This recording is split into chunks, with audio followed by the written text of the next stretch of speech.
जय बजरंगबली दोस्तों। प्राकृतिक रूप से देह निर्माण के इस 27वें दिन में आप सभी का स्वागत करता हूं। आज की शुरुआत मैंने 50 देसी दंड से किया।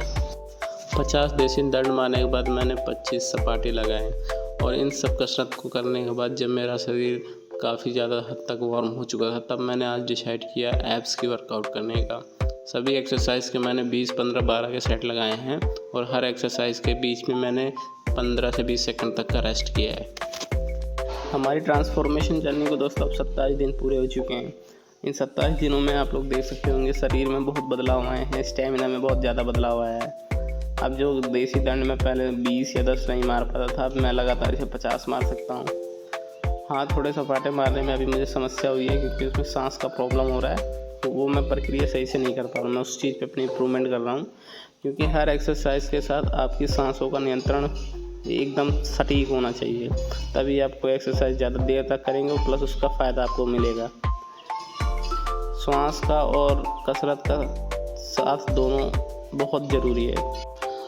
आप भाइयों तक जिन तक मेरी ये वीडियो पे पहुँचे, सभी लोग प्राकृतिक रूप से देह निर्माण की तरफ बढ़ें। किसी प्रकार के हानिकारक केमिकल या हानिकारक स्टेरॉइड लेने की कोई ज़रूरत नहीं है। हमारे पूर्वज या हमारे जितने भी एंसेस्टर थे, उन सभी ने बहुत अच्छे से अपना देह का निर्माण किया था। उस देह में सिर्फ दिखावटीपन नहीं, काफ़ी अंदरूनी ताकत भी होया करती थी। बहुत सारे ऐसे उदाहरण हैं जिसमें आप लोगों ने देखा होगा कि हमारे पूर्वज जो थे काफ़ी ताकतवर और बलशाली होया करते थे। उसी प्रकार से आप लोग भी अपने देह को बनाइए। मैं आप लोगों से विनती करूँगा कि जो हानिकारक केमिकल हैं, इन सब चीज़ों का बिल्कुल भी इस्तेमाल ना करें। ये सब पाश्चात्य चीज़ें जो हमारे देश में धीरे धीरे घर करती जा रही हैं और हर युवा को गुमराह कर रही हैं। मैं अपने वीडियो के माध्यम से एक दिन ये साबित कर दूंगा कि प्राकृतिक रूप से देह निर्माण किया जा सकता है बिना किसी एस्टेरॉइड के। हाँ, उतना श्रेडेड बॉडी तो नहीं, लेकिन फिर भी इतना कि जिसमें हम लोग अच्छा दिखने लगें, काफ़ी फिट हो जाएं। तो आप लोग मेरे इस कार्य से जुड़िए, मुझे साहस दीजिए, मुझे प्रोत्साहित कीजिए और मैं भी चाहूँगा कि मुझे प्रोत्साहन के साथ साथ आप लोग भी इस काम को करिए। अपने हर डेली क्रियाकलाप से समय निकाल के अपने शरीर को कुछ समय दीजिए, क्योंकि दोस्तों हम लोग कितना भी कुछ कर लें, कितना भी पैसे कमा लें, कितने भी धन संपत्ति बना लें, लेकिन अगर हमारा स्वास्थ्य गड़बड़ हो गया कि सारी चीज़ें धरी की धरी रह जाएंगी, किसी काम की नहीं होंगी। वो कहा जाता है ना कि स्वास्थ्य ही सबसे बड़ा धन है, और ये हकीकत बात है। कितना भी आप लोग पैसा खर्च कर लीजिए, अगर आपका स्वास्थ्य गड़बड़ हो गया तो नहीं वापस आएगा। कहा जाता है ना कि समय और स्वास्थ्य, ये कितना भी पैसे देने पे कभी वापस नहीं आता है। इन दोनों की हम लोग को अपनी वैल्यू समझना चाहिए और दोनों का ही सम्मान करना चाहिए। आप किसी भी लिंग के हों, किसी भी जाति के हों, किसी भी धर्म के हों या किसी भी उम्र के हों, कोई फ़र्क नहीं पड़ता है। आप आज से ही शुरू कर दीजिए। आप नौकरी कर रहे हैं, उस नौकरी के लिए आप सुबह 6 बजे उठ जाएंगे, आज सुबह 4 बजे उठ जाएंगे किसी दूसरे के लिए। क्या अपने लिए आप 1 घंटा पहले नहीं उठ सकते हैं? अपने लिए अगर आप कुछ नहीं कर सकते हो तो फिर आप दूसरों के लिए भी कुछ नहीं कर पाओगे। दूसरों के लिए से मेरा मतलब है अपने बच्चों के लिए, अपने माँ बाप के लिए, अपने परिवार के लिए। एक दिन में कोई 30 मार खा तो नहीं बन जाता। मैं ये नहीं कह रहा हूँ कि आप पहले दिन उठिए और पूरे 2 घंटे या 1 घंटे लगातार एक्सरसाइज कीजिए, कोई ज़रूरी नहीं है। आप डेली टाइम में जितना उठते थे, जितने बजे, उससे 10 मिनट 15 मिनट पहले उठिए, थोड़ी बहुत एक्सरसाइज कीजिए, थोड़ा बहुत अपने शरीर को हिलाइए डुलाइए, थोड़ा बहुत वार्म अप कीजिए, जिससे आपके शरीर को लगे कि हाँ आप जिंदा हैं। मशीन की तरह सुबह उठना, नहाना धोना, टिफिन पैक करके फिर ड्यूटी चले जाना, फिर शाम को थक के आना और सो जाना, ये दोस्तों हमारी दिनचर्या बहुत ज़्यादा ख़राब होती जा रही है। ये दिनचर्या हमारी कभी नहीं थी।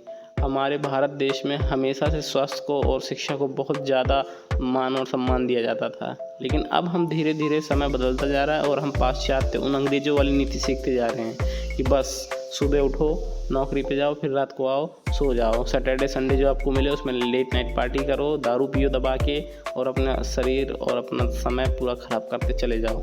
हम लोग को उस चीज़ को नहीं अपनाना है दोस्तों। अपने पूर्वजों को याद कीजिए। हमारे दादा परदादा देखिए कितने स्वस्थ रहा करते थे। सुबह उठ के कुछ नहीं करते थे तो वो आधा किलोमीटर तो लोटा ही लेके चले जाते थे, याद होगा तो आपको।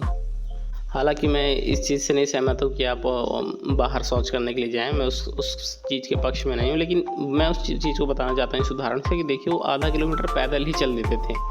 अब हम शायद ही ऐसा कभी कही होंगे कि पैदल चलते होंगे, हम 400-500 मीटर की दूरी के लिए भी मोटरसाइकिल उठा लेते हैं।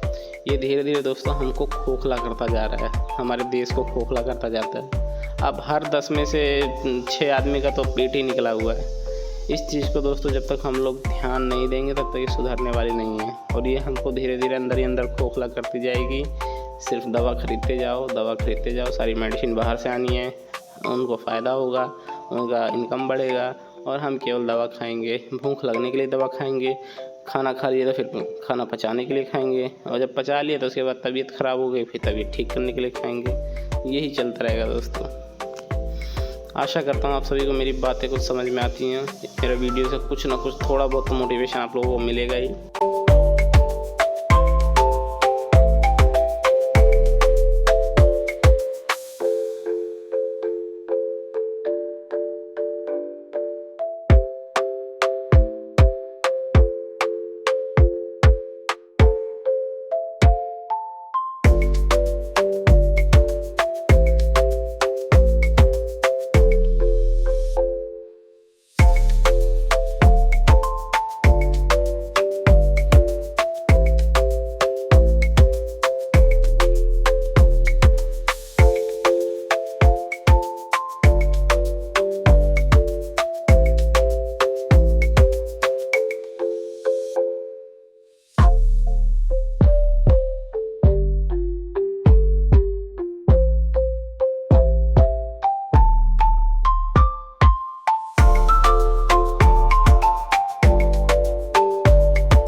इस तरह से मैंने आज सभी एक्सरसाइज करके आज अपना एक्सरसाइज प्लैंक के साथ ख़त्म किया। मैंने 20 से 30 सेकंड तक प्लैंक किया। आशा करता हूँ आप सभी को मेरी वीडियो से कुछ ना कुछ मोटिवेशन ज़रूर मिलेगा। बजरंगबली आपके और आपके परिवार की रक्षा करें। वीडियो देखने के लिए बहुत बहुत धन्यवाद। नमस्कार।